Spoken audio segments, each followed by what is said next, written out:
2016, it's over. About time. 2016's kanji of the year is gold. Japan won a bunch of medals in Rio, some politicians got greedy about money, and Donald Trump has gold hair. I wish my 2016 could be identified with gold. Can say it did. At the beginning of the year, I made a bunch of videos and I was having a good time. Early on, a commission came that would completely change my trajectory for the year. I was asked by a student of one of my workshops to brush a calligraphy on a beautiful reclaimed piece of wood. Now, I fooled around before with other materials besides hanchi for calligraphy, but I was totally unprepared to handle this beautiful piece of wood. I brushed the calligraphy and I think it came out great. But I realized I needed to learn more about brushing calligraphy on wood. The inner woodworker in me was awakened. I then bought some power tools.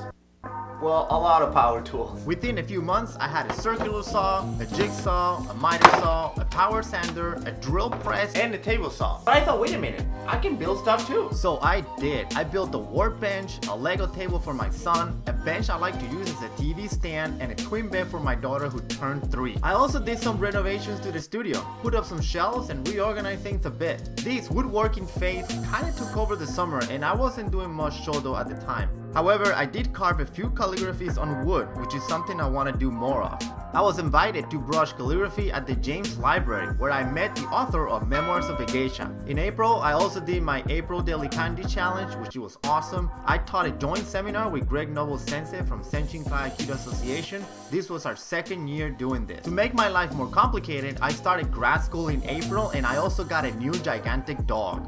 In June, I took my kid to Puerto Rico, just the 2 of us. I spent most of the time at the beach. Janelle Allen from the Zen Courses podcast interviewed me about my experience teaching Shodo online. It was my first podcast interview. In the meantime, I kept making videos, but not as many as I'd wanted. August Daily Kanji happened again. This time I challenged my students to do it, and they did. In September, I decided not to take any more commissions, but I still end up doing a bunch of them. That month, I also started teaching regularly on Friday nights at Senshinkan. My calligraphy was exhibited in Bulgaria. I couldn't be there for the show. I was bummed about that. I brushed a few Aikido scrolls and I got busy with work, school, and family. In December, I decided to put my woodworking skills to good use and I made a bunch of calligraphies on wood.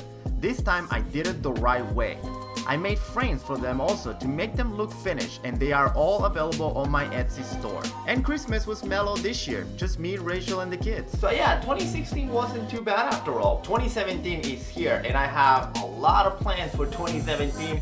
I just hope I don't get sidetracked like it happened to 2016. But either way, I'm pretty sure 2017 is gonna be a great year. I hope it's gonna be a great year for you as well. That's it for this video. I hope you enjoy. Happy New Year, everybody, and I'll see you in the next one.